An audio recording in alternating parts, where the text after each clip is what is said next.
Voilà.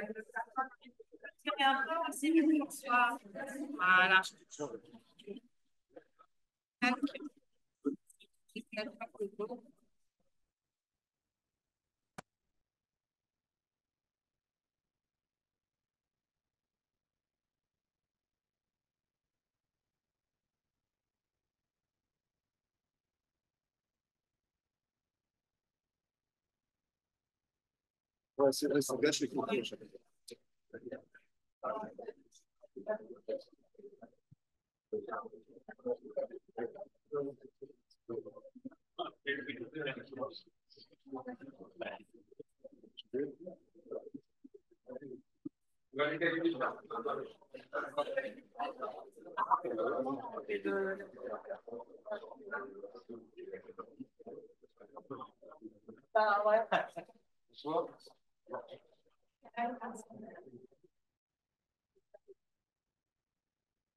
On va dire bonsoir, puisque ça fait plusieurs fois qu'on dit bonjour.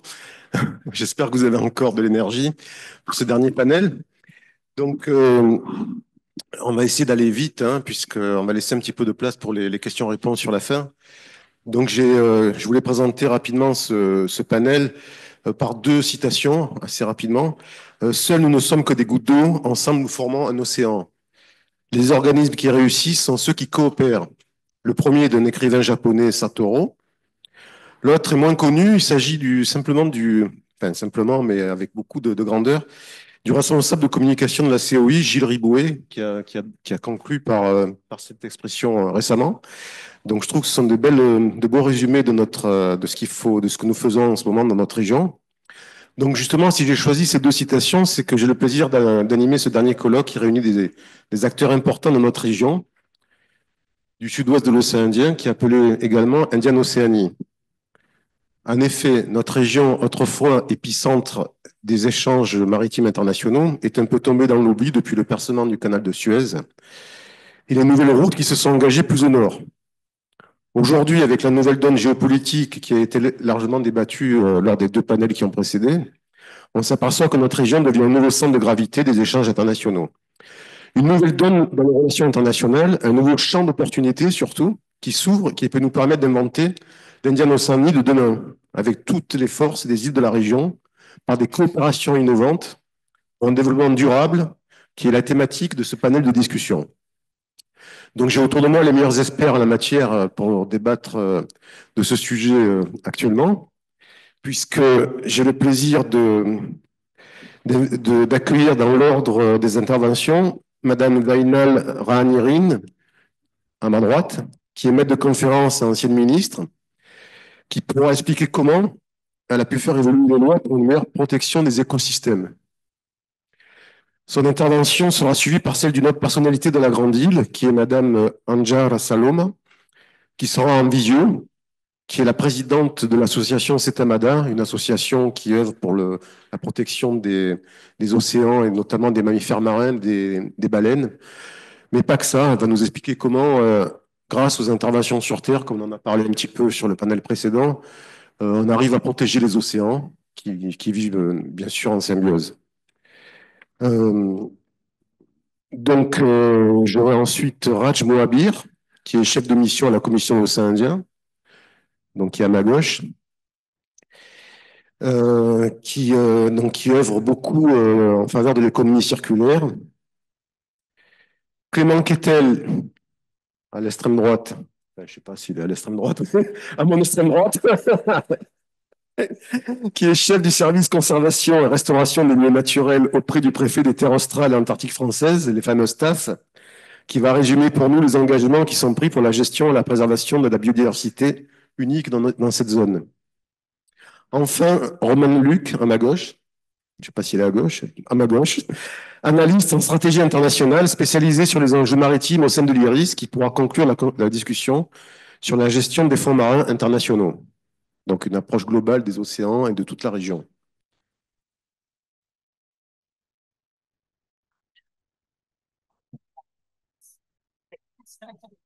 Donc, apparemment, on n'a pas le contact avec Anjar, hein, peut-être pendant le panel.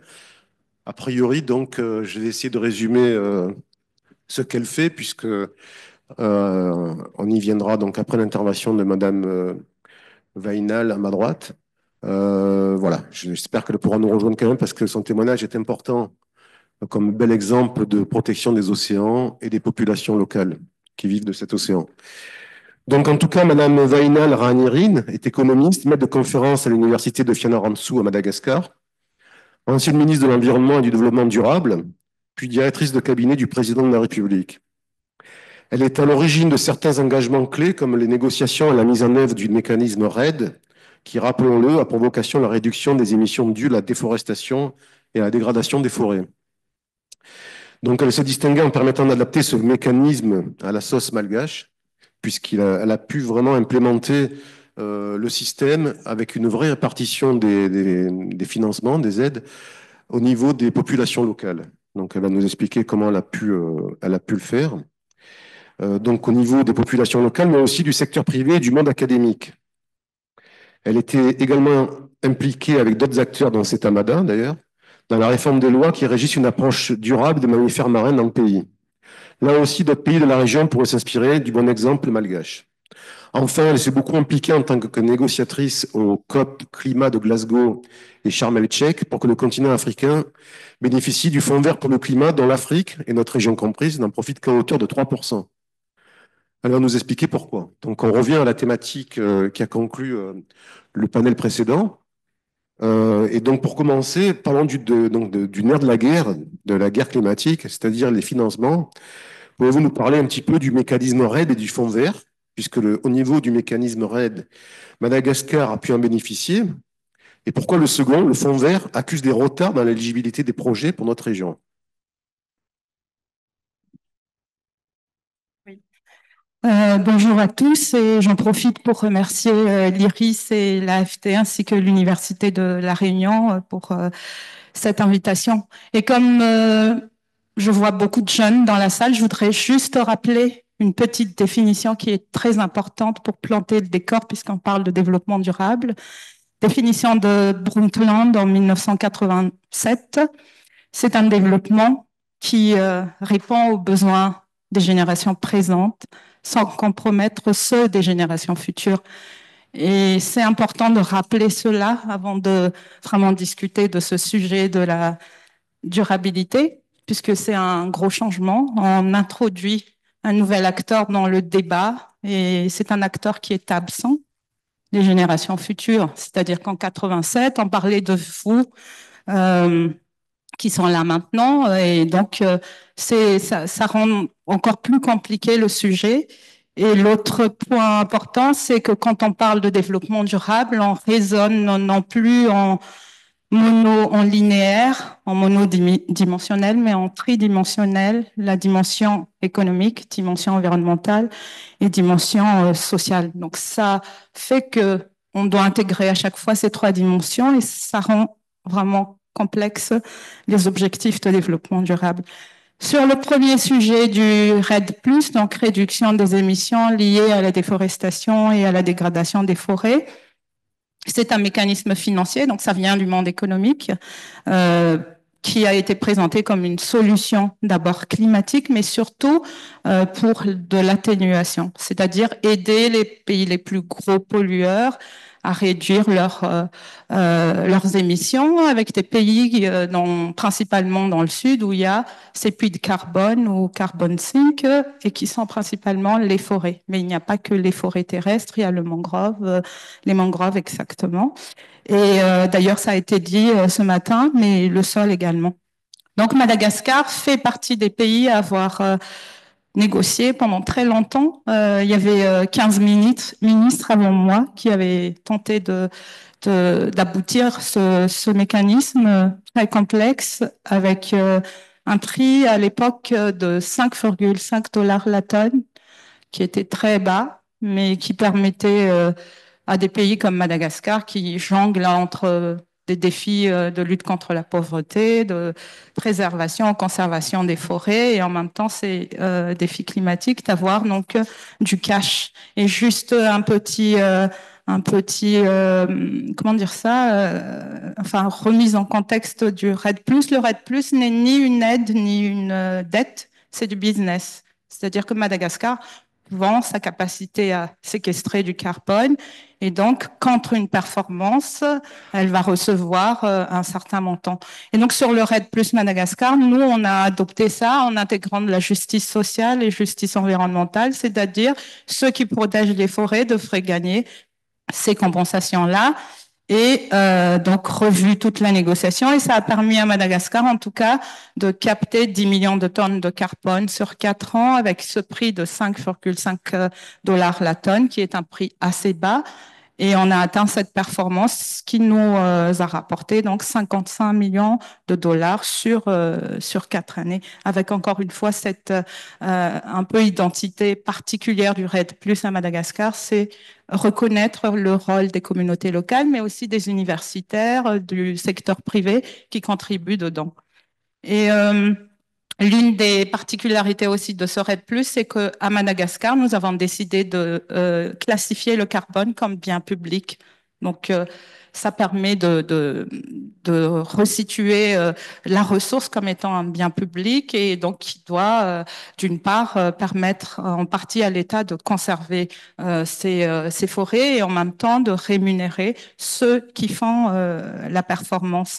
La possibilité, pour moi, puisqu'on parle d'océan Indien, c'est d'étendre un peu ce type de mécanisme, puisque maintenant on a le savoir-faire. Nous faisons nous sommes le 4e pays à avoir réussi le REDD+, puisque comme les Green Bonds ou les Blue Bonds, en fait, on a annoncé il y a 20 ans qu'il y en aurait beaucoup, et en fait, ça marche pas tant que ça, parce que c'est très complexe, beaucoup d'incertitudes, et donc très difficile à réussir. Le REDD+, c'est un fonds qui achète cette séquestration de carbone qui s'appelle le FCPF, qui du coup rassemble plusieurs pays gros pollueurs, donc souvent c'est les pays les plus industrialisés, qui n'arrivent pas à faire les efforts d'atténuation sur leur propre territoire et qui demandent à des pays comme Madagascar ou comme des pays, le bassin du Congo, etc., ou l'Amazonie brésilienne, à faire le travail à leur place. Et moi, j'aime bien dire aussi que c'est une solidarité des pays du Sud envers le Nord dans leur effort d'atténuation. Donc ça, c'est le premier point sur le REDD+. Sur le fonds vert climat. Je rebondis juste avant de passer au fonds vert climat. Oui. On a parlé donc de cette réussite pour Madagascar de 55 millions, mais en fait, le 5 dollars 5 la tonne, c'est mal payé, puisque sur le marché libre, c'est beaucoup plus, ça coûte beaucoup, beaucoup plus. Exactement. Ça, alors, sur le marché volontaire, vous pouvez avoir 100 dollars aujourd'hui, mais comme c'est très volatile, vous pouvez avoir aussi 1 dollar demain quand il y a un crash financier. Donc, c'est une certaine, on va dire, certitude.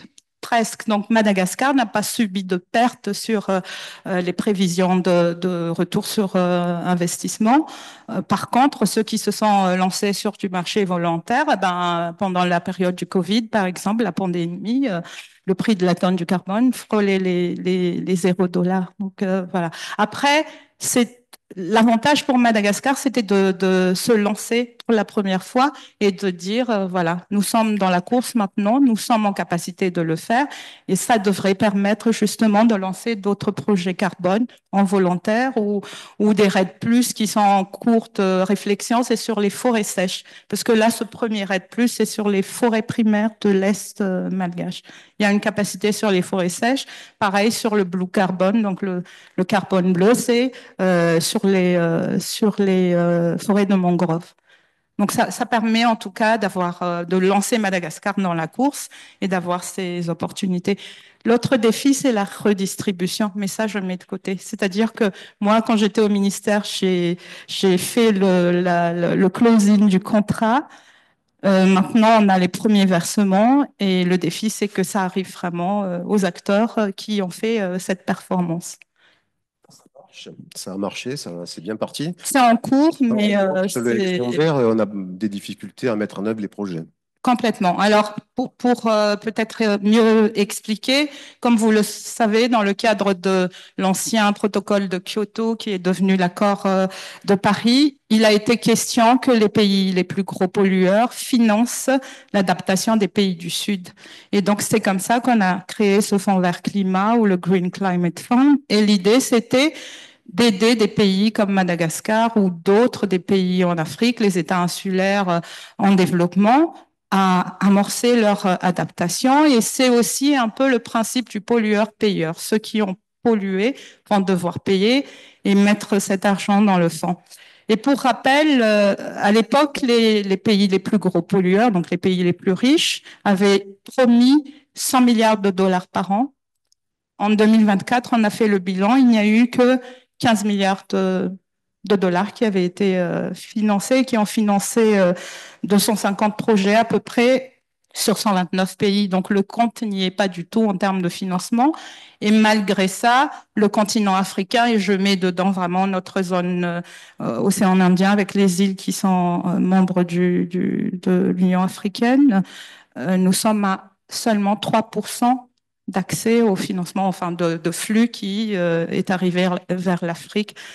Pourquoi c'est pas un problème de l'Afrique qui est oublié ou le continent africain oublié ou les pays du Sud oubliés, c'est plutôt notre incapacité à mettre des gros projets bankable à hauteur de 100 millions de dollars ou 150 millions de dollars, alors que d'autres le font dans sur d'autres continents. Et donc il y a un besoin au niveau du continent africain de revoir sa stratégie et peut-être aussi un peu en lien avec ce qui avait été dit par professeur Samizar, je crois, ce matin, sur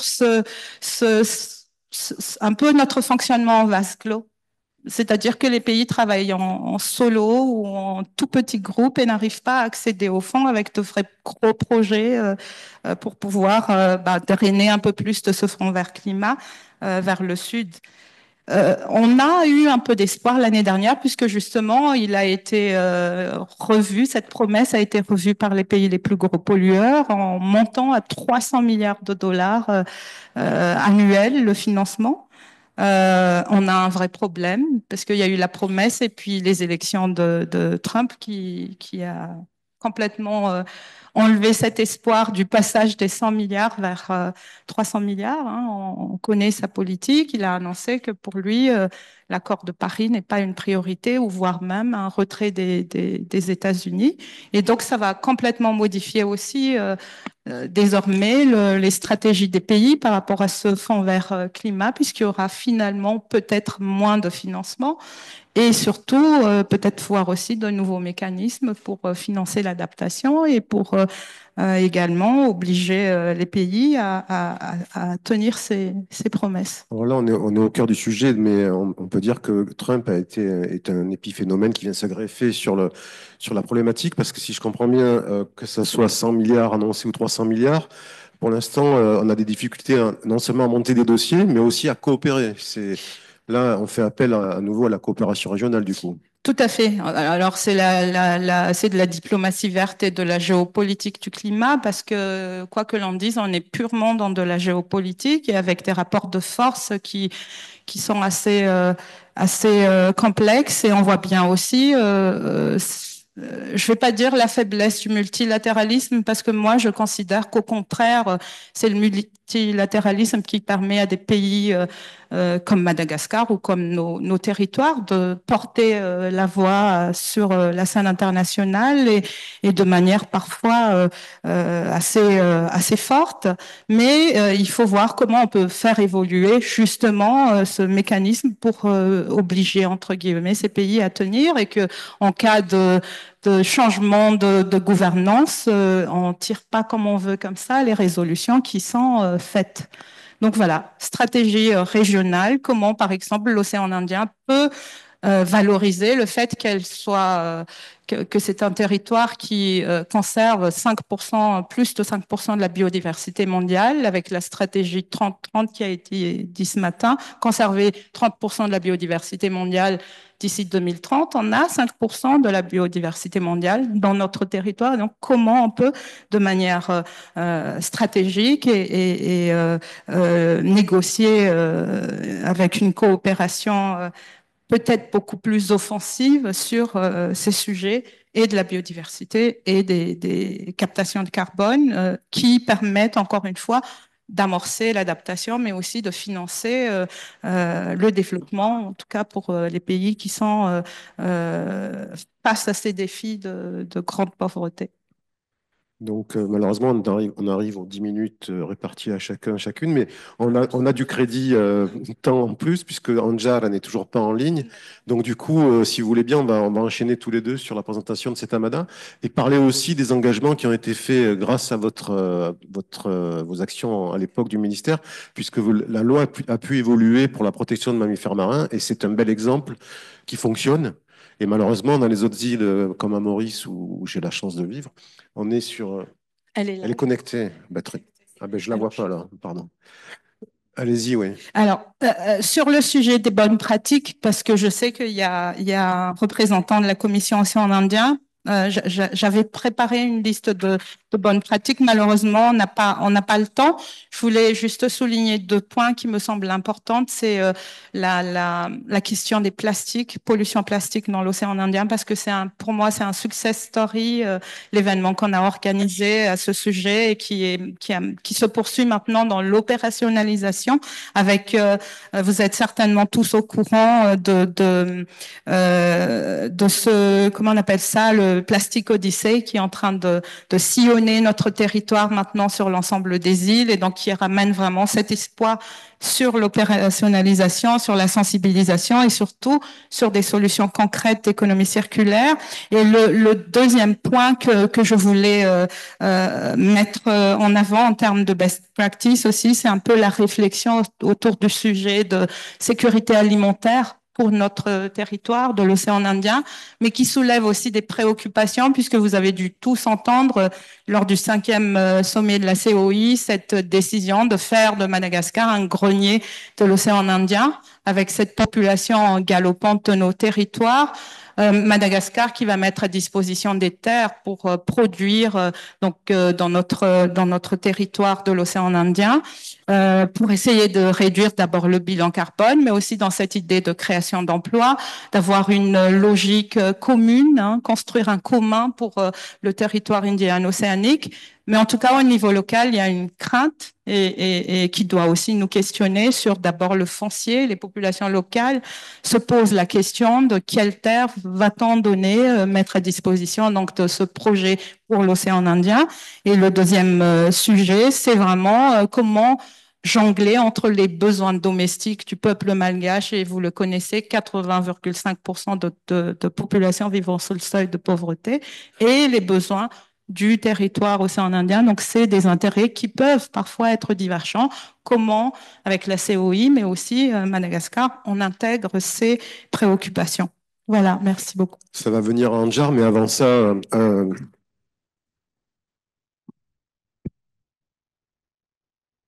je profite que vous soyez à nos côtés pour dire un mot aussi sur la coopération universitaire, puisque vous avez engagé des échanges de programmes avec Mayotte, je crois, et aussi en cours avec La Réunion.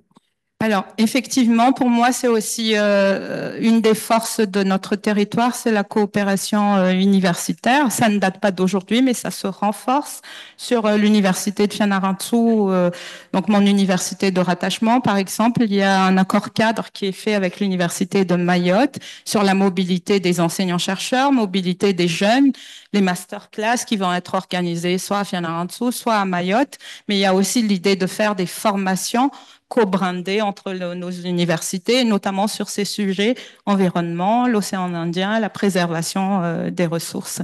L'Université de La Réunion collabore avec l'Université de Tana depuis un petit moment. L'idée maintenant, c'est de mettre un peu plus aussi de lien entre formation et employabilité pour nos jeunes. Donc, c'est pour moi vraiment quelque chose qui est positif et qu'il faut renforcer. En tout cas, bravo.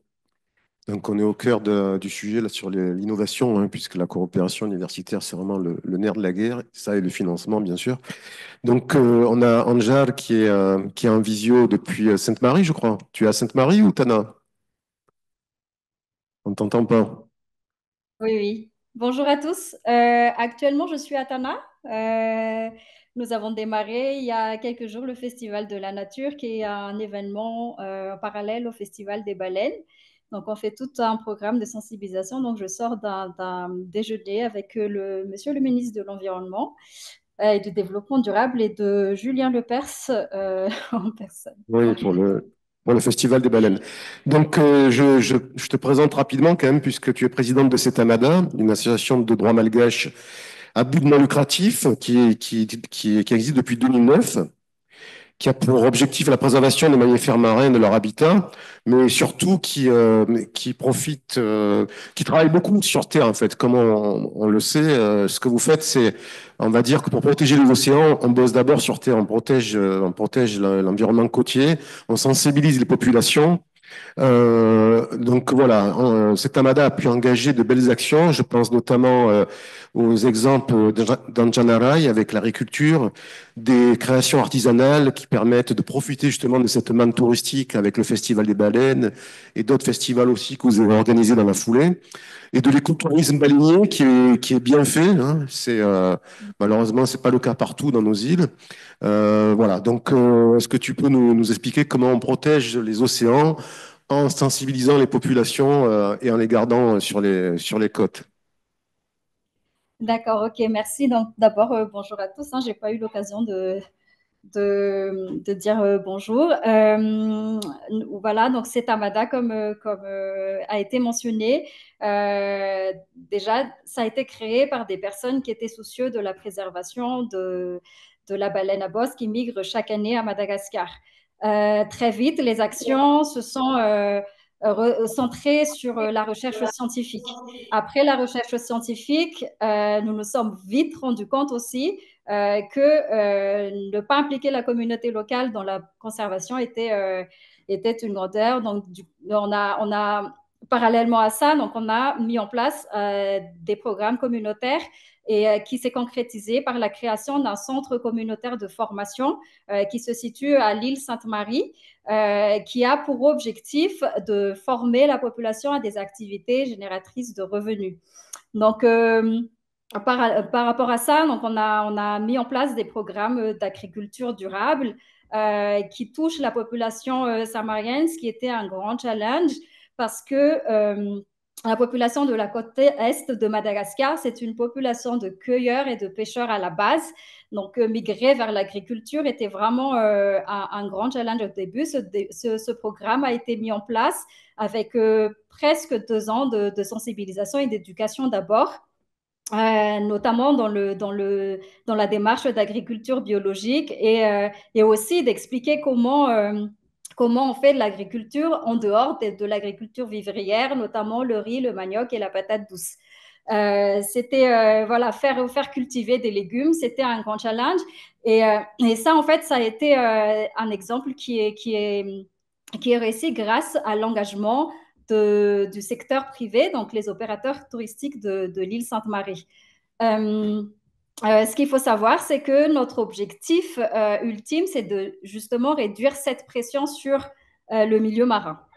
Et parallèlement à ça, donc on a la population de Sainte-Marie, c'est une population qui ont vraiment de l'or dans les mains en termes d'artisanat.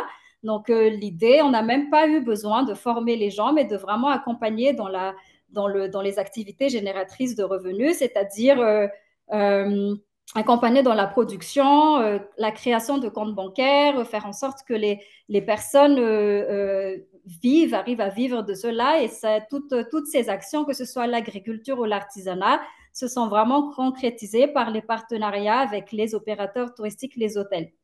Les productions des artisans qui sont à Anzaranay, par exemple, sont mis en dépôt-vente dans tous les hôtels à Sainte-Marie. Donc, les bénéfices reviennent directement à tous les artisans et aux agriculteurs. Depuis 2 ans, donc on a commencé aussi un projet qui touchait vraiment les jeunes de Sainte-Marie. Notamment toujours dans la filière hôtellerie-restauration. Donc, on a formé chaque année 40 jeunes dans l'hôtellerie et la restauration avec le partenariat avec l'école hôtelière de Vatel. Et en fait, c'était une réussite parce que les jeunes en sortant de cette formation avaient tout de suite un travail. Tout ça, ça tourne et ça a pu être mis en place grâce à la présence déjà d'un noyau solide d'opérateurs touristiques qui sont là et qui travaillent sur la préservation des baleines d'une manière générale. et avec lequel on a mis en place justement cet écotourisme bleu durable et responsable, avec lequel actuellement il y a plusieurs zones à Madagascar qui lead cette activité, Sainte-Marie, Majunga, Tuléar. Et l'UCB, actuellement, nous sommes en train de travailler là-bas aussi pour mettre en place cette dynamique de parties prenantes en incluant le gouvernement, les opérateurs touristiques et la communauté locale. Merci. Donc, c'est une vraie approche circulaire qui commence à avoir des effets. J'ai juste une anecdote en tête. En fait, quand j'étais là-bas il y a quelques années, je me souviens d'une ONG qui avait offert des moustiquaires pour ça partit d'une bonne intention, hein, puisque c'était pour protéger les enfants sur leur berceau, les protéger des du palu, pardon. Mais ces moustiquaires avaient été détournés. On appelait ça la pêche à la moustiquaire. Et donc les gens ratissaient le lagon ils prenaient les tout petits poissons. Donc c'était une catastrophe écologique. Comme quoi, des fois, des actions qui peuvent être engagées par certaines ONG, sans voir vraiment tout l'écosystème qui est autour, les gens ont pensé à pêcher tout de suite, quoi. Ça peut avoir des effets pervers. Donc voilà pour l'intervention d'Anjar, mais on a aussi une avancée ça a été inscrit dans la loi à Madagascar pour vraiment qu'il y ait la protection et là, c'est là où je me tourne à nouveau vers Vainal à ma droite, puisque vous avez travaillé là-dessus toutes les deux, je crois. Oui, oui, exactement. En fait, Madagascar a la chance d'avoir une loi d'observation des mammifères marins. Cela fait 25 ans que cette loi existe, qui réglemente en fait les observations des baleines et des dauphins. Depuis les années 2000, en fait, cette loi a été mise en place et a été respectée par les opérateurs touristiques. On fait partie du coup des rares pays qui interdisent, par exemple, officiellement la nage avec les mammifères marins. Le travail qui a été fait, donc cette loi existe depuis 2000. En 2013, elle a commencé déjà à être obsolète. Donc à partir de là, on a fait un grand travail avec les ministères concernés, donc les ministères de l'Environnement et du Développement durable, le ministère du Tourisme et le ministère de la Pêche, qui sont les trois ministères signataires de cet arrêté interministériel. Donc l'idée, c'était de l'actualiser, donc de l'étendre à d'autres espèces marines, parce que c'est vrai que dans les années 2000, nous avons observé que les baleines, actuellement, quand on rencontre les dauphins, notamment pour le cas dans le canal de Mozambique, pour Nosibé, Majunga, par exemple, donc les dauphins sont aussi observés.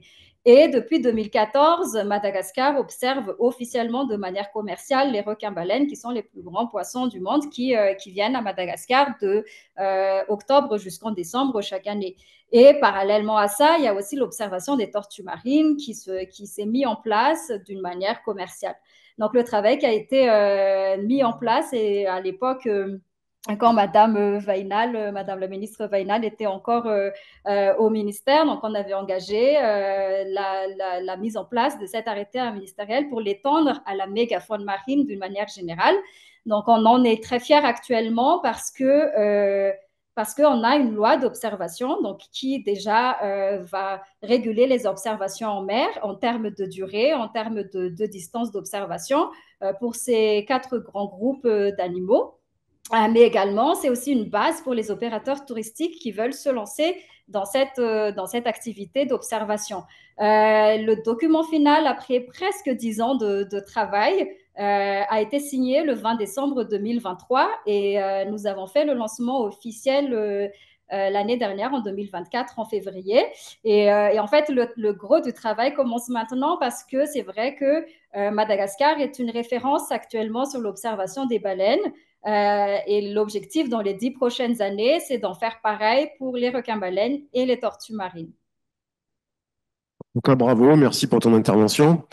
Donc, on va élargir un petit peu le périmètre après Madagascar, puisque je me tourne vers Raj Mohabir, qui est chargé de mission à la COI et qui est vraiment l'acteur de l'ombre et qui est vraiment un acteur très important de la coopération régionale, puisqu'il va aussi nous citer des exemples comment dire, de protection qui ne se fait plus de manière linéaire, mais de manière circulaire. Pour protéger les océans, il faut protéger aussi les terres. Donc, il est il est l'acteur de beaucoup d'actions au niveau de la sécurité maritime régionale, en ouvrant le périmètre beaucoup plus largement qu'à la COI, puisqu'il est allé aussi faire du lobbying auprès de certains États côtiers d'Afrique de l'Est, Tanzanie, Kenya, etc. Donc on arrive à avoir une vraie coopération globale. Il est aussi un des acteurs des programmes Ecofish, donc pour la promotion d'une pêche durable. On en parlait il n'y a pas longtemps sur le panel précédent. Et puis aussi notamment du beau programme Exploit, donc qui est le programme contre la pollution plastique dans l'océan Indien. Voilà, on va parler donc rapidement il y a beaucoup de programmes qui sont engagés par la COI, hein. Il suffit de regarder, de surfer sur leur site, vous verrez que les exemples ne manquent pas. Donc, Raj va nous rappeler qu'environ 80, pour commencer sur les déchets, 80% des déchets de la pollution en mer proviennent des activités de l'homme sur Terre. Du coup, donc, il faut arrêter de penser le développement de manière linéaire, mais en promouvant l'économie circulaire sur Terre et sur mer. Donc, Raj, quelles sont les grandes contraintes de l'économie circulaire dans la région? Oui, merci beaucoup. Tout d'abord, je remercie donc l'IRIS, je remercie l'AFD, je remercie l'Université de La Réunion et Archipel pour organiser ce forum important aujourd'hui et d'inviter et d'impliquer la Commission des Indiens dans ses travaux. Alors, le thème sur lequel, comme tu l'as dit, Jacques, c'est l'économie circulaire et j'avais préparé des diapos, mais j'ai pensé après, à cette heure-ci, c'est peut-être vous faire dormir, mais plutôt parler un peu autrement. Donc, je pense qu'en ce qui concerne les contraintes, etc., bon, peut-être que je vais commencer à raconter des histoires, c'est peut-être mieux à cette heure-ci, non? Quand j'étais petit, dans la maison, il n'y avait aucun téléphone, il n'y avait pas de télé. Dans tout le village où je vivais, il y avait peut-être une voiture ou aucune. Il y avait un morceau de savon qu'on utilisait pour laver la tête et tout, etc. Aujourd'hui, dans la maison, moi, j'ai 2 ordinateurs dans mon sac là, plus un dans le bureau. Ma femme a son ordinateur, son téléphone portable et sa télé dans sa chambre. Tout le monde, c'est comme ça. Dans la maison, il y a 4 voitures. On a commencé à importer des voitures à Maurice en 1905, donc 120 ans. Elles sont où les roues utilisées de ces voitures? Là, cette année, je pense qu'on a déjà dépassé les 700 000 véhicules à Maurice.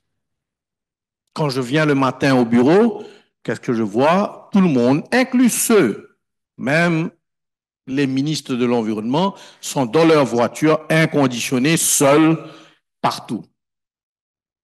Nous avons vu tout à l'heure, dans la présentation qui a été faite par notre ami de Sri Lanka, il y a une compétition de croissance économique mondiale. Quel pays serait le numéro 1? Et vous pensez qu'ici, dans notre région, on est en reste? Mais non, si je suis comorien, je vais dire, hey, mon PIB de mon pays est mieux que toi, Madagascar.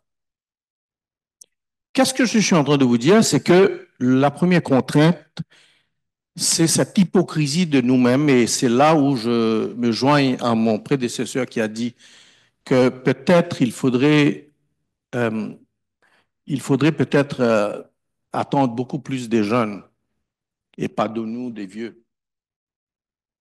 Je pense que la croissance économique sur laquelle le monde entier, tous les pays sans exception, va vers la croissance à n'importe quel prix. Tout à l'heure, le professeur Marie Mouton a posé une question. Pour moi, la question c'était, oui, 3% des bonnes, mais est-ce qu'avec ce qui se passe, ce sera 3? Ça va diminuer. Il n'y a pas vraiment une vraie, je dirais, quelque part peu importe. Il y a des petites actions ici et là, des petites initiatives, mais pas des vraies bonnes initiatives. Donc, au niveau mondial, on est à 7% de l'économie circulaire.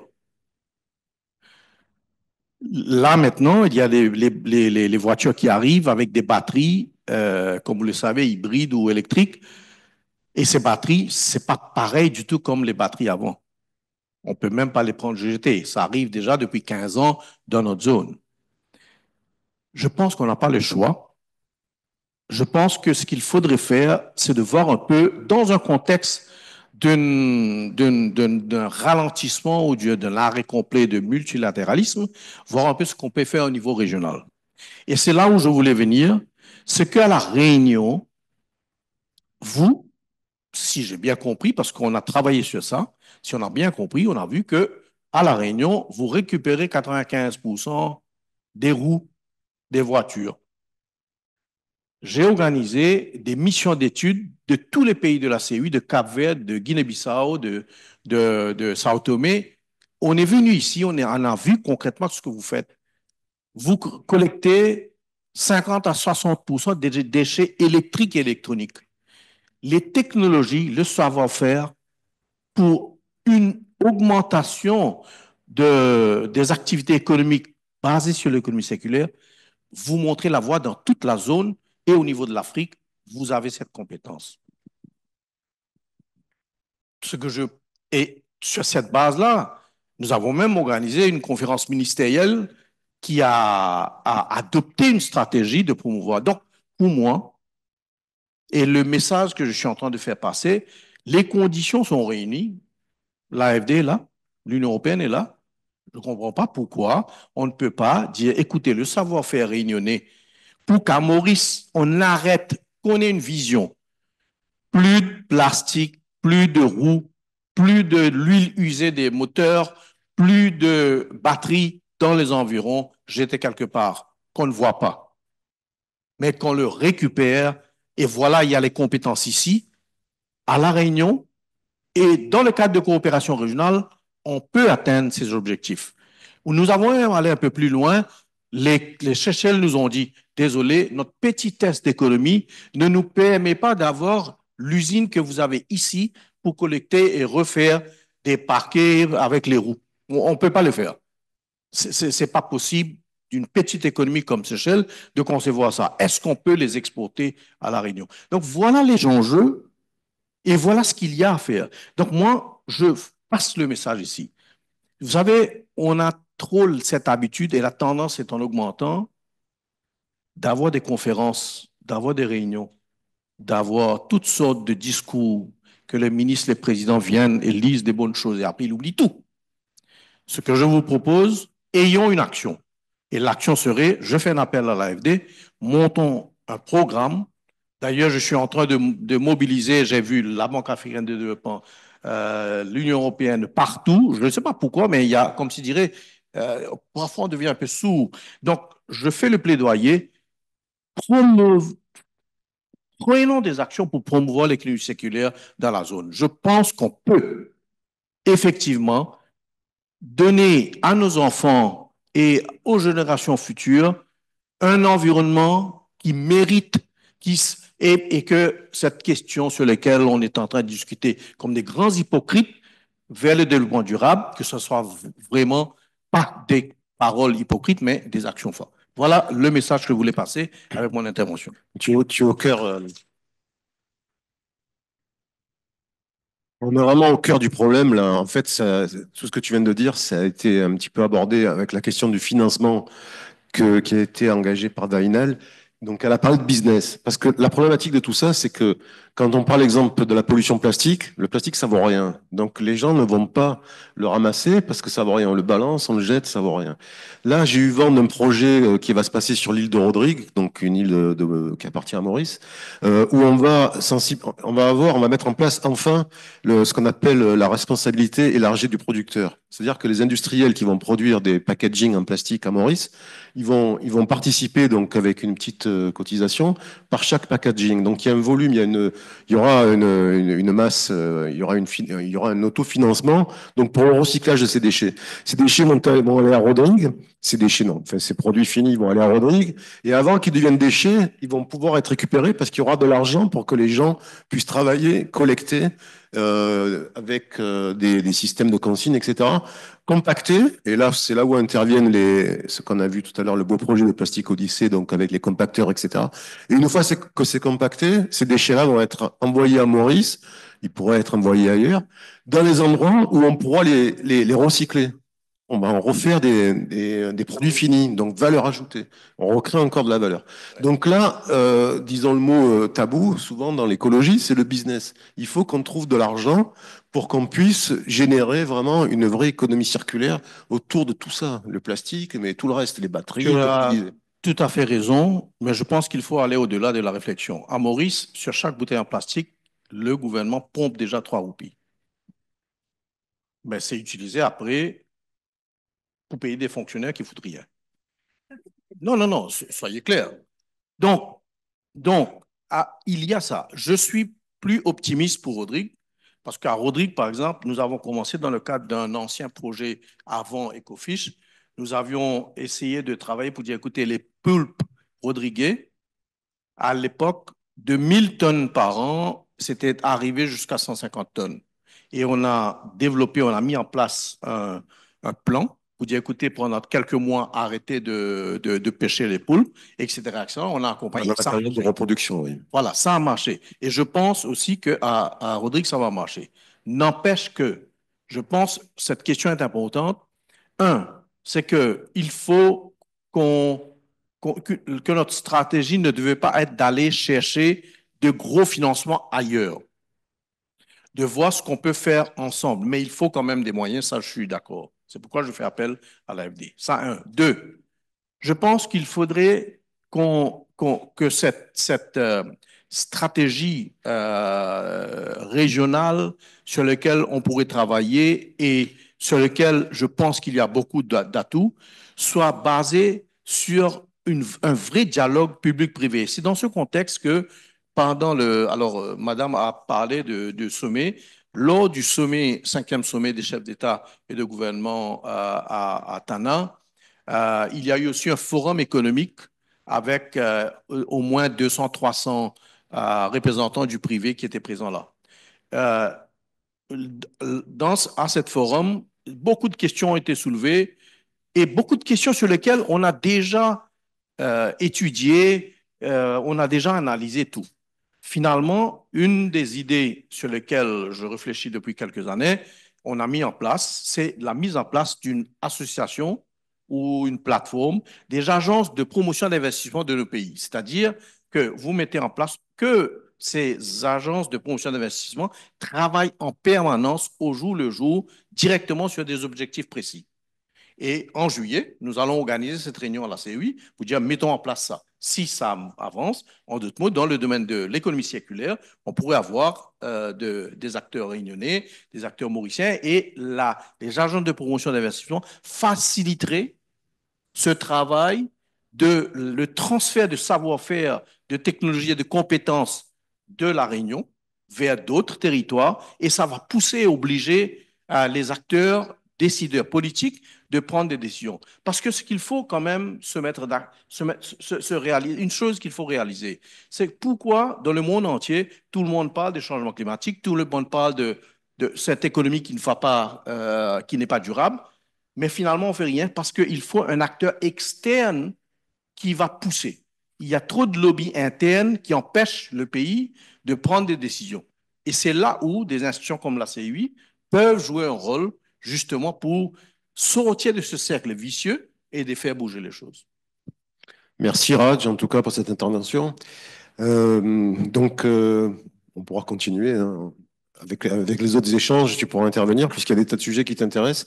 On va élargir encore le périmètre d'intervention, puisqu'on va aller sur l'hémisphère sud et sur les îles éparses, puisqu'on a ici Clément, donc je vais vous repasser le micro, puisqu'on manque de micro. Il y en a un qui est en panne. Donc Clément qui est chef du service conservation et restauration des milieux naturels auprès du préfet des terres australes et antarctiques françaises. Donc rappelons que les TAF sont répartis sur de vastes territoires au climat très différent, puisqu'on est dans l'hémisphère sud avec je sais même pas, ça descend jusqu'à combien là-bas, donc jusqu'à peut-être des températures négatives. 66, ça dépend. En Antarctique, on peut descendre jusqu'à -20, -40. Moins 20, -40, et puis dans l'autre sens, +20, +40 sur les îles qui entourent Madagascar. Donc voilà, est-ce que Monsieur Kettel, merci de nous présenter votre mission auprès des TAF Et comment vous engagez une approche globale sur cette zone, puisque, rappelons, c'est la plus grande réserve naturelle de France, qui est sur plusieurs millions de kilomètres carrés, 10 millions de kilomètres carrés, je crois, sur toutes les zones économiques exclusives. Mais concernant les TAF, pouvez-vous nous parler un petit peu de cette réserve de biosphère et comment vous la préservez malgré les engagements de pêche? On a parlé de la légine, mais on arrive à avoir un vrai équilibre dans le respect des écosystèmes.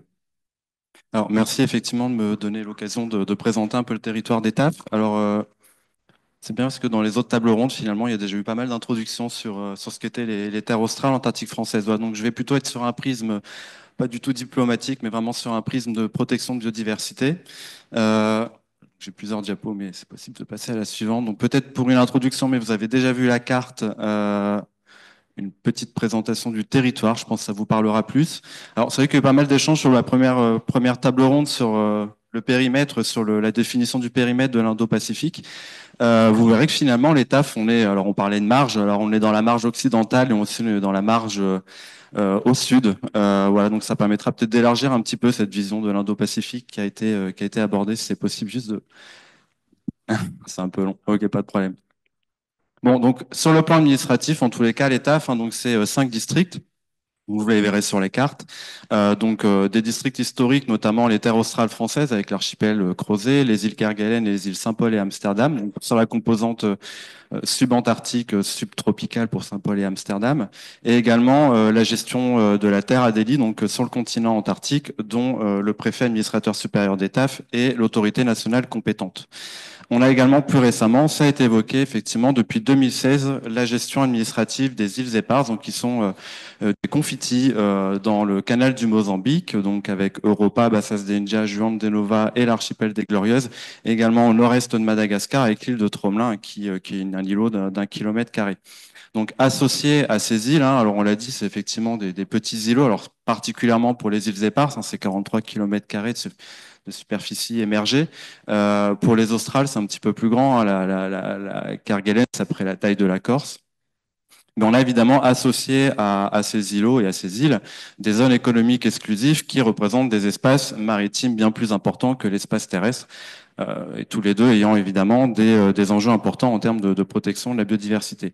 Donc juste pour vous ayez une petite idée, hein, donc les ZEE dans les îles Éparses, en cumulé, ça représente à peu près 640 000 km². Dans les Australes, on est sur une surface globale des zones économiques exclusives d'un peu plus de 1 655 000 km². Donc évidemment, cumulé, l'État, donc en gestion à peu près 2 300 000 km² de territoire maritime. Donc c'est la deuxième plus grande contribution des superficies nationales françaises, hein, puisque la première, c'est la Polynésie française. Mais on représente en cumulé à peu près 18% de la superficie maritime française. Donc évidemment, avec des enjeux, ça a déjà été évoqué dans les tables rondes précédentes, des enjeux importants sur les ressources qui sont présentes donc dans ces territoires maritimes. Alors évidemment, les terres australes antarctiques françaises, donc c'est des territoires insulaires. Alors la question de l'insularité sur la place de la France dans l'Indo-Pacifique et l'océan Indien, elle a été évoquée déjà à plusieurs reprises. Donc évidemment, les terres australes antarctiques françaises incarnent particulièrement ce côté insulaire, hein, puisqu'on est parmi les territoires les plus isolés au monde. Hein. On est sur l'île Amsterdam, étant réputée comme l'île la plus isolée au monde d'ailleurs. On est à près à 2800 km de la Réunion, c'est un peu notre carrefour logistique, et on est à plus de 3000 km du premier continent. Vous le verrez, mais ça aura une importance tout à l'heure puisque ça en fait des sites de référence, notamment sur le plan scientifique. Alors, vous le voyez sur la carte, donc on a effectivement une connexion très importante, notamment avec la Réunion, que ce soit pour les îles Éparses, on s'y rend en avion, et également dans les Australes où on part avec le Marion Dufresne, donc un navire qui est propriété de la collectivité des TAF. Donc un prisme très important et un lien très important avec la Réunion. Je l'évoquerai tout à l'heure sur le plan notamment le canal scientifique, hein, qui est particulièrement développé pour nous. Et on a également un lien, alors pas institutionnel, mais un lien fort également avec plutôt la partie australienne, puisque on a le transport de passagers et de fret qui se fait depuis Hobart en Tasmanie. Donc voilà, évidemment, un lien également important sur le volet australien. Alors, vous le voyez évidemment là. Pourquoi est-ce que les TAF sont gérés par le préfet, administrateur supérieur des TAF? Alors, faut pas avoir de résonance ou de logique climatique. Évidemment, ça a été évoqué tout à l'heure. Hein. On est présent donc sur l'archipel des Glorieuses à 13 degrés sud. On va jusqu'à 66 degrés sud pour la Terre Adélie avec la base du Mont d'Urville. On est en tous les cas un territoire français qui est présent sur un gradient latitudinal qui représente un peu plus de 80% de l'hémisphère sud, donc ce qui est, on le verra tout à l'heure également, très important en termes de connaissances et en termes de développement de recherche scientifique. Alors, on est dans des environnements qui baignent, au-delà de leur isolement, dans des milieux qui sont particulièrement contraignants. Alors, même si les îles éparses peuvent véhiculer des images de cartes postales, on est quand même bien loin de quelque chose de simple. On est sur des îlots coralliens qui sont assez secs, il n'y a pas de ressources alimentaires, c'est des îles qui ne sont pas habitées. Bon, dans les Australes, je pense que vous imaginez bien que le climat subantarctique n'attire pas grand monde, et puis le milieu polaire en Terre Adélie encore moins. On est vraiment sur une logique de territoires qui sont insulaires, c'est la particularité. Alors, sauf la Terre Adélie, quoique le fonctionnement on pourrait être considéré comme tel. C'est des territoires qui sont pas habités. Quand bien même il y a une présence humaine permanente, donc soit une présence militaire, mais également une présence civile et scientifique sur l'ensemble de ces territoires. Et on est donc sur des territoires qui ont très peu été exploités par le passé et qui sont tous particulièrement bien préservés. Donc ça en fait vraiment des sanctuaires de biodiversité qui sont reconnus à l'échelle régionale, mais également à l'échelle mondiale. Et on en fait du coup des territoires dont l'une des vocations, alors il y en a trois en fait, hein, si on doit résumer les piliers des TAF. La première, c'est évidemment d'avoir une présence humaine exemplaire, notamment inscrite dans une démarche de développement durable. On l'évoquera, enfin je vous en parlerai un petit peu sur le volet ressources, gestion de la ressource halieutique. On est sur des territoires laboratoires à ciel ouvert, j'approfondirai le sujet juste après, et également des territoires qui sont importants à protéger en termes de biodiversité. Donc on a tout un panel de reconnaissance et de labellisation et de classement. On a une réserve naturelle nationale dans les Australes, on a également l'archipel des Glorieuses qui est classé en réserve naturelle nationale. On a des reconnaissances de sites d'importance mondiale pour les zones humides, notamment Europa, et l'ensemble de la réserve naturelle nationale des terres australes françaises qui est classée au titre de Ramsar. Et on a également l'ensemble de la réserve naturelle des Australes qui est reconnue depuis 2019 au titre du patrimoine mondial de l'UNESCO. Voilà, donc on est vraiment sur des territoires à fort enjeu, à la fois au niveau national via ces réserves naturelles nationales qui répondent aussi à des objectifs de la stratégie nationale de création des aires protégées et de protection de la biodiversité, mais également à des enjeux qui ont une portée beaucoup plus importante à l'échelle internationale. Donc si on peut juste passer à la diapo suivante.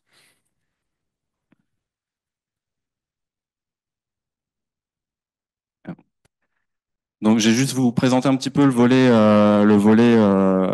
laboratoire à ciel ouvert et l'importance que ça a, notamment pour la recherche scientifique. Comme on a des territoires qui sont préservés, on n'a pas d'activité humaine vraiment impactante. On est vraiment très loin de tous les centres d'activité, les centres de pollution. Donc, en fait, ça en fait vraiment des territoires qui sont très convoités déjà depuis plusieurs décennies par la communauté scientifique. Alors, historiquement, donc c'est l'Institut polaire français donc qui gère et qui coordonne l'activité scientifique dans le subantarctique et en Antarctique. Et plus récemment, donc du coup sur le volet éparse, on a plutôt un prisme et des partenariats assez importants avec notamment des partenaires scientifiques de la Réunion. Je pense notamment avec pas mal de partenariats avec l'Université de la Réunion qui nous accueille aujourd'hui, l'IRD, l'IFREMER. On a également des approches avec le milieu associatif à connotation scientifique, comme le CEDTM Keronia qui travaille sur les tortues marines, mais également Globis qui travaille sur les mammifères marins. Pardon, vous parlez de coopération franco-française, c'est très bien, mais il y a aussi, on en parlait en marge du débat, on a aussi des exemples, des échanges d'informations, des échanges de technologies, de méthodologies que vous faites avec les îles voisines. On parlait de l'éradication des rongeurs sur certaines îles, on parlait de ce genre d'action. Est-ce qu'on peut dire un mot là-dessus aussi, sur la coopération régionale qui est engagée au niveau scientifique?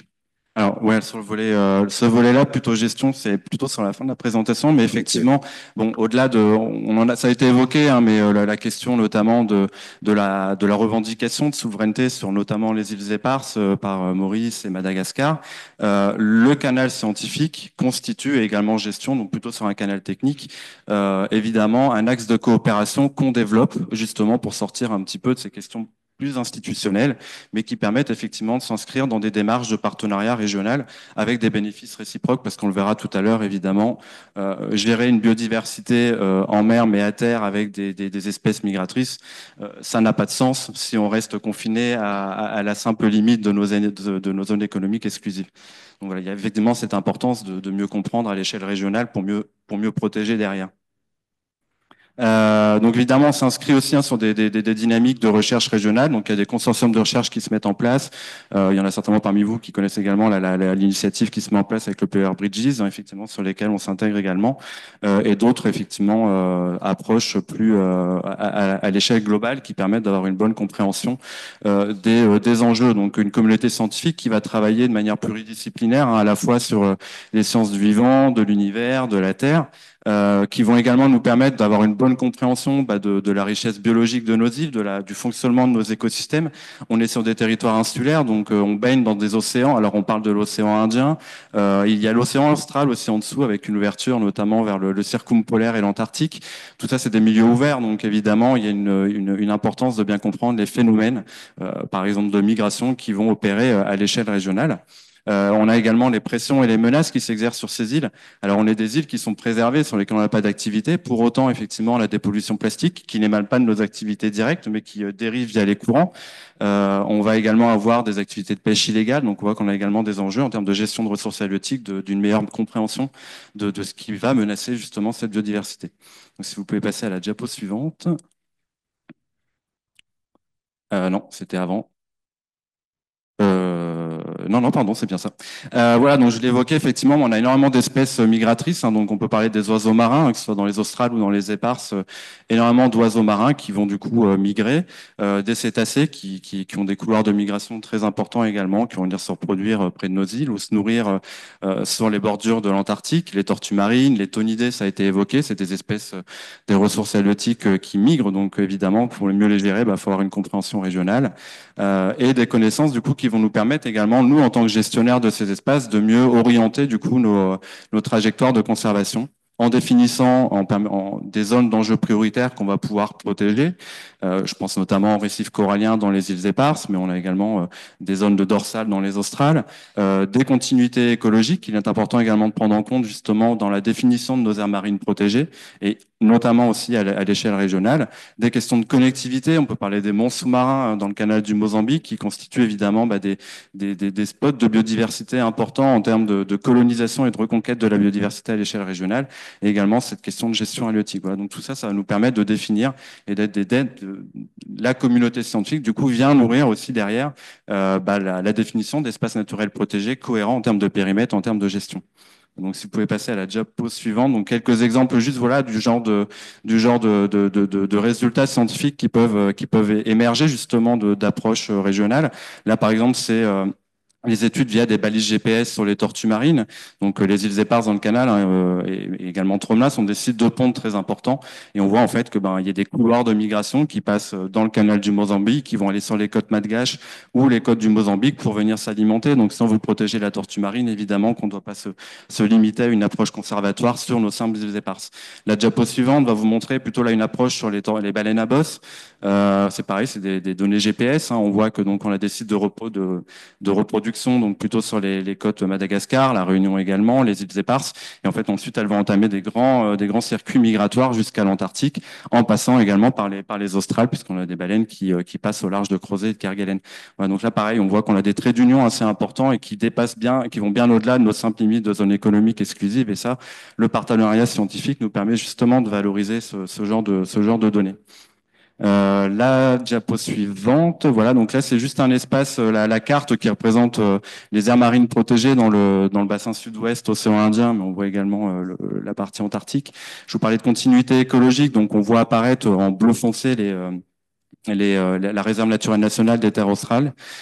Évidemment qu'il y a aussi des connectivités à l'échelle régionale avec d'autres pays de la zone, notamment donc pour Crozet, on est à proximité des îles Prince-Édouard et Marion Island, qui appartiennent à l'Afrique du Sud. Et en fait, évidemment qu'il faut, dans nos aires marines protégées, assurer des formes de continuité de protection à plus large échelle que nos simples ZE, de manière à mieux protéger cette biodiversité, mais également des ressources. La légine a été évoquée tout à l'heure, mais évidemment, c'est important de mieux connaître Et pour Kerguelen, là, pour le coup, on va avoir des connectivités. Alors, on le voit pas très bien, mais il y a un peu de bleu foncé dessous. C'est les îles Heard et McDonald, donc qui sont administrées et gérées par enfin, qui appartiennent à l'Australie, et sur lesquelles on a évidemment aussi des enjeux de continuité écologique. Alors, on pourrait parler également de la partie antarctique avec sous le traité de l'Antarctique et la CAMLAR, évidemment, sur lesquels on a aussi des gros enjeux de protection à l'échelle régionale. Voilà, ça c'est juste pour, évidemment, c'est important de prendre un peu de hauteur et de pas juste se limiter à nos simples gestions de zones économiques exclusives.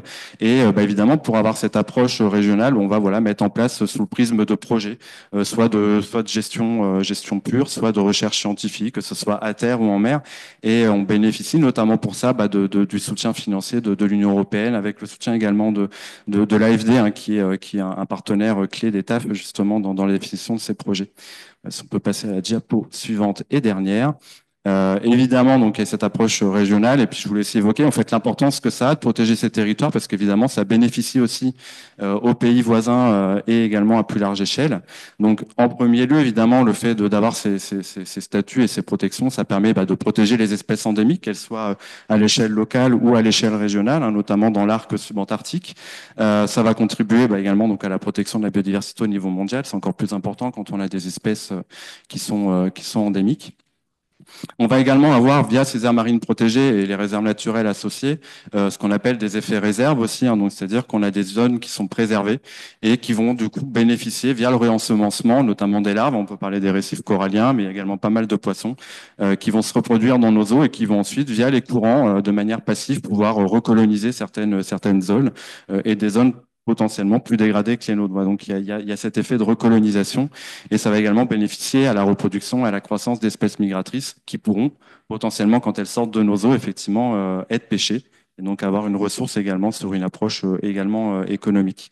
Alors l'exploitation durable de la ressource, elle est particulièrement importante, notamment via une réglementation qui va se mettre en place. Je pense notamment à la pêche au thon. Donc le préfet est également gestionnaire des pêcheries dans les zones économiques exclusives. Donc voilà, ça permet aussi de protéger cette ressource en s'intégrant également dans la politique régionale qui est pilotée au niveau de la CTOI, mais de potentiellement faire des petits sur des démarches un peu novatrices en termes de protection, et puis également une forte importance sur ces milieux préservés en termes de résilience des écosystèmes. Voilà. Tout à l'heure, ça a été évoqué, hein, la question du blanchissement corallien, avec des phénomènes effectivement de blanchissement qui sont de plus en plus réguliers dans le contexte des changements globaux. Et c'est prouvé par les études scientifiques, évidemment, un environnement et un milieu sain est plus propice du coup à résister à ce type de perturbations, et ça se vérifie notamment au niveau des récifs coralliens dans les éparses, qui pourront potentiellement ensuite réensemencer vers l'extérieur. Voilà, effectivement, vous l'évoquez, mais des échanges techniques, on est très axé sur le milieu marin. On a également des échanges techniques sur d'autres thématiques, alors un petit peu moins glamour, mais qui sont quand même très importantes en termes de gestion des menaces. C'est la gestion des espèces exotiques et de la biosécurité, sur lesquelles on fait un peu figure de proue au niveau national, mais évidemment, on n'est pas isolé, donc on a pas mal de territoires dans la zone sur lesquels on a des problématiques similaires, hein. Je pense aux Seychelles, Maurice. On a également les Australiens, hein, qui vont développer aussi une expertise en termes, et la Nouvelle-Zélande en termes de gestion d'espèces exotiques, et idem en Polynésie, donc on va encore plus loin dans l'Indo-Pacifique. Mais évidemment, là, on a des partenariats techniques qui vont nous permettre justement d'avoir des bénéfices réciproques en termes de retour d'expérience sur la gestion de ces espèces. Très bien, parfait. En tout cas, c'est une belle réalisation, puisqu'on est, on profite de vos méthodologies pour échanger avec d'autres zones beaucoup plus lointaines et vice-versa. En tout cas, je pensais à quelque chose pendant que les diapos étaient diffusés, c'est que c'est vrai que vous avez décrit la zone, en tout cas les zones antarctiques comme le bout du monde, effectivement. Parce qu'on regarde le globe terrestre depuis l'équateur, bien souvent, mais quand on tourne le globe, quand on regarde par l'Antarctique, on s'aperçoit qu'en fait, ça peut être le point de coordination de plein de continents. Donc, au niveau géopolitique, dont on a parlé toute la journée, c'est vraiment très important aussi de voir le globe terrestre à partir de l'hémisphère sud. Donc, ça nous fait une transition beaucoup plus globale avec Roman, puisque Roman va nous parler justement des droits des océans. Donc, Roman Luc est analyste en stratégie internationale spécialisée sur les enjeux maritimes au sein de l'IRIS. Donc, elle est l'auteur notamment d'un article récent sur la géopolitique des abysses, qui met en exergue notamment la complexité liée à la gestion des fonds marins internationaux. Alors, on le sait avec l'actualité, certaines puissances essaient de profiter des flous juridiques aujourd'hui pour s'approprier des zones en eau profonde, des abysses. Elles profitent des impasses réglementaires, pour reprendre notre expression dans la géopolitique des abysses. Des impasses réglementaires qui entourent ces zones pour essayer de s'engouffrer dans la brèche. On pense aux États-Unis en priorité, bien sûr, et exploiter les fonds des océans avant l'heure, c'est-à-dire avant même d'en connaître les impacts, notamment sur la biodiversité profonde et par ricochet sur les écosystèmes maritimes, donc de la planète. Donc, à l'heure où on est encore en train d'essayer de recenser cette biodiversité, on ne la connaît pas, on ne sait pas quels impacts peuvent avoir des prélèvements des fonds sous-marins, par exemple. Donc, les États-Unis ont décidé d'aller les exploiter. Donc, on n'en est pas là. Il faut essayer d'arrêter de freiner cette machine infernale. Donc, alors, j'avais plusieurs questions. Roman m'a demandé de les grouper en une seule.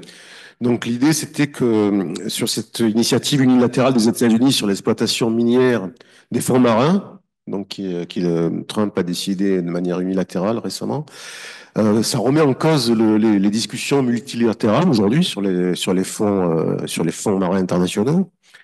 Donc, en même temps, cette décision de Trump affaiblit l'autorité internationale des fonds marins, qui est censée encadrer les activités dans ces zones de haute mer. Donc, comment ce cas illustre plus largement la fragmentation dans la gouvernance internationale de l'océan et les difficultés persistantes à établir des accords durables et contraignants. Donc déjà, on va parler de ça, puis on va enchaîner sur l'UNOC pour finir. Très bien. Bonjour à toutes et à tous, merci beaucoup pour l'invitation. Donc moi, je ne suis pas spécialiste de la région, on va prendre un peu de hauteur justement pour parler plus généralement de la gouvernance internationale de l'océan. Donc il faut savoir que la gouvernance internationale de l'océan est très fragmentée parce qu'il y a des acteurs, des normes, des échelles d'action qui sont multiples et qui parfois se chevauchent. Le socle juridique qui régit tout ça, c'est la Convention des Nations Unies sur le droit de la mer qu'on a déjà évoquée dans le panel précédent, donc, qui a été adoptée en 1982, mais qui n'entrera en vigueur qu'en 1994, une fois que suffisamment d'États ont ratifié cette convention. Et donc ça, c'est le cadre fondamental de la gouvernance internationale de l'océan. Notamment, et ça a été évoqué tout à l'heure aussi, parce qu'elle distingue différentes zones, donc les zones dans lesquelles les États vont avoir des droits souverains, les zones économiques exclusives, et les zones qui sont au-delà des juridictions nationales des États. Donc là, ce sont les eaux internationales qu'on appelle plus communément la haute mer, que les États ne sont pas censés pouvoir s'approprier. Il faut savoir que cette Convention des Nations Unies sur le droit de la mer, elle ne régule pas tous les usages, et pas tous les enjeux à la base, et qu'elle a été donc complétée au fil du temps par des traités qui sont sectoriels, qui fonctionnent en silo. Donc on va avoir une instance qui va s'occuper, même plusieurs instances d'ailleurs, qui vont s'occuper uniquement de la pêche, des instances qui vont s'occuper uniquement de la navigation, du transport, certaines qui vont s'occuper uniquement des ressources minérales, et ça on va revenir dessus, certaines des ressources génétiques. Et même, il y a certains cas, par exemple la biodiversité, on a plusieurs instances qui vont s'occuper de choses différentes. Donc, on va avoir des conventions régionales qui vont fonctionner uniquement par zone. On va avoir des traités qui vont fonctionner uniquement sur certaines espèces migratrices, par exemple. Donc, ça illustre qu'en fait, on est sur des arbitrages qui sont réactifs, des décisions qu'on prend au moment où on s'est dit il y a besoin de gérer cette question-là, et qui donc fonctionnent les uns à côté des autres sans forcément toujours être intégrés finalement tous ensemble. Ça complique évidemment la prise en compte des effets cumulatifs et des interdépendances entre les différentes activités humaines en mer, et ça complique aussi la prise en compte des alertes scientifiques. Cette gouvernance très morcelée de l'océan, elle intervient en plus alors même qu'il y a une intensification des pressions sur l'océan, donc à la fois les pressions environnementales, mais aussi des pressions économiques, des velléités politiques, stratégiques, dont on entend souvent, surtout en ce moment, parler. Et donc, il y a des tensions entre les logiques de coopération multilatérale et les stratégies de puissance et d'appropriation qui sont de plus en plus visibles actuellement dans la gouvernance internationale de l'océan, parce qu'on assiste justement au retour de logiques de contrôle et d'influence, y compris dans les espaces communs, donc dans ces eaux internationales en haute mer, avec justement un risque d'érosion du cadre multilatéral. Ça, c'est quelque chose qui se voit assez concrètement quand on s'intéresse justement aux fonds marins, et donc ici aux fonds marins internationaux, qui sont en dehors des juridictions nationales, parce que dans ces fonds marins, on va trouver des concentrations de formations géologiques qui sont riches en métaux stratégiques. Donc, par exemple, le cobalt, le manganèse, les terres rares, le cuivre, le nickel, etc. Ces métaux-là sont des métaux qui sont très importants pour les technologies liées à la transition énergétique et la transition technologique.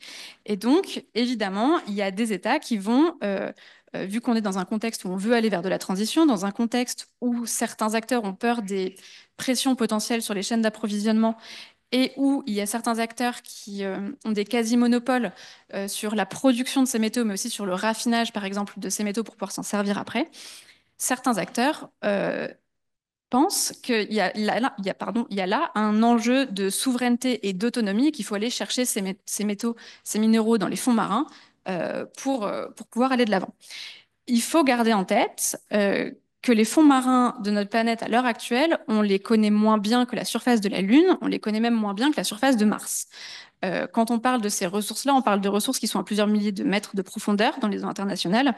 Et on estime qu'à l'heure actuelle, il y a environ seulement 25% des fonds marins du monde qui sont cartographiés avec précision. Donc là, on parle d'endroits qui sont très méconnus, dans lesquels il y a des écosystèmes qu'on connaît mal, parce qu'aller étudier ça, ça demande des moyens financiers et technologiques qui sont colossaux. Et on continue, à l'heure actuelle, de découvrir des centaines, voire des milliers d'espèces dans ces fonds marins très régulièrement. Donc, dans l'état actuel des connaissances, il faut garder en tête qu'on ne peut absolument pas affirmer avec certitude que l'exploitation de ces ressources minérales qui se trouvent dans les fonds marins pourrait être menée sans porter des dommages majeurs, durables, voire même irréversibles sur les écosystèmes profonds. En ce moment, il y a des négociations, et donc depuis plusieurs années, des négociations au sein de l'Autorité internationale des fonds marins, donc l'AIFM, qui a pour but justement de trouver un code minier international qui viserait justement à réglementer une potentielle exploitation de ces fonds marins si on en arrivait là.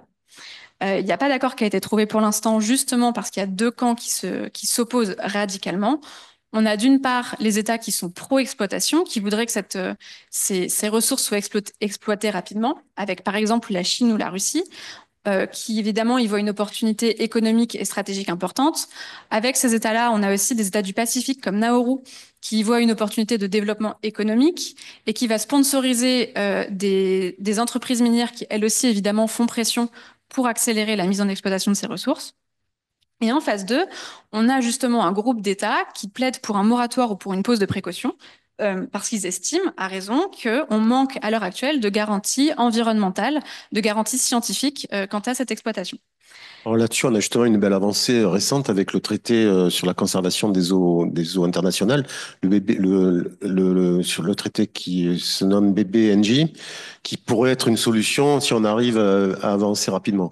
Alors, pas exactement, parce que ce sont deux choses qui sont pas forcément liées directement. Je vais revenir rapidement sur le décret présidentiel de Trump que vous avez évoqué. Donc là, fin avril, il y a 3 semaines, Donald Trump a signé un décret présidentiel qui vise à accélérer l'exploitation de ces ressources dans les eaux américaines, mais aussi au-delà des eaux américaines. Et ça marque un contournement explicite de la part des États-Unis, non seulement du cadre onusien, mais du multilatéralisme de manière plus générale, alors même, et ça c'est important à savoir, que ces ressources minérales sont considérées comme patrimoine commun de l'humanité par le droit international. Ce qui signifie que ces ressources sont censées appartenir à tous, être utilisées au bénéfice de tous si elles étaient utilisées, et ne peuvent normalement absolument pas faire l'objet d'appropriation unilatérale, là en l'occurrence par les États-Unis. Donc, ce décret, finalement, risque d'ouvrir la voie à une exploitation qui ne sera pas coordonnée, qui pourrait même devenir conflictuelle, de ces ressources-là. Donc, il y a des tensions et des rivalités en haute mer, mais heureusement, c'est encore un espace de coopération. Et là, je vais en venir au traité BBNJ, donc, qui, lui, n'a rien à voir avec les ressources minérales du fond, mais qui est aussi un traité qui est en lien avec les eaux internationales. C'est un traité qui a été adopté en 2023 aux Nations Unies après plus de 20 ans de négociations, qui lui vise à encadrer l'utilisation des ressources biologiques marines dans les eaux internationales, donc en haute mer. Ce traité, il est assez novateur parce qu'il va permettre la mise en place d'aires marines protégées dans les eaux internationales, ce qui n'était pas forcément possible jusqu'à présent en dehors de conventions régionales. Il va permettre également de rendre obligatoire la mise en place d'études d'impact environnemental avant de commencer des activités dans les eaux qui pourraient potentiellement être nuisibles pour l'environnement maritime. Donc, malgré ces 20 ans de négociations, le fait que ce traité ait été adopté en 2023 montre qu'il y a quand même encore une possibilité de coopération multilatérale dans cet espace de bien commun qu'est l'océan, et notamment dans les zones internationales. Et, et donc, ça montre bien qu'il y a une prise de conscience quand même de l'importance de l'océan dans les équilibres mondiaux. On va prendre 5 minutes pour les questions sur la fin, mais Bien sûr. justement pour enchaîner avec ce traité, donc il y a quand même une lueur d'espoir, et ce qui arrive là, avec l'UNOC à Nice dans quelques jours, dans quelques semaines. Voilà, qu'est-ce qu'on peut espérer d'avoir comme avancée au niveau de l'UNOC à Nice par rapport à toutes ces problématiques que vous venez de souligner? Oui. Alors, il faut savoir que donc la conférence des Nations Unies sur l'océan qui va se tenir à Nice dans 3 semaines ne porte pas directement sur ces enjeux-là. Elle porte sur la mise en œuvre de l'objectif de développement durable numéro 14 qu'on a évoqué plus tôt dans la journée et qui est celui d'ailleurs qui est le moins financé, le moins mis en œuvre de tous les objectifs de développement durable. Il faut savoir également que c'est pas comme une COP. Il va pas y avoir un accord contraignant qui va en sortir. Ce qui va en sortir, c'est une déclaration politique qui vise à orienter les priorités d'action au niveau de cet objectif de développement durable, mais il ne va pas y avoir d'objectifs contraignants et pas de vérification que les engagements sont réellement pris. Au niveau des enjeux dont je viens de discuter, ils ne sont pas directement liés à ce qui va se passer à l'UNOC. En revanche, l'UNOC va oui, être un moment politique intéressant, ça va être un moment mobilisateur qui va potentiellement permettre non seulement de replacer l'océan au cœur de l'agenda international, mais aussi d'avancer sur ces mobilisations-là. Donc par exemple, le traité sur la haute mer, le traité BBNG, il faut 60 ratifications pour qu'il puisse entrer en vigueur. À l'heure actuelle, on n'en a que 21, c'est peu, mais l'UNOC qui s'approche, justement, crée un dynamisme, un mouvement. Il y a de plus en plus de ratifications et on espère que sa tenue va pouvoir justement accélérer ce genre de mouvement. C'est pareil pour l'accord qui a été trouvé à l'OMC en 2022 sur la fin des subventions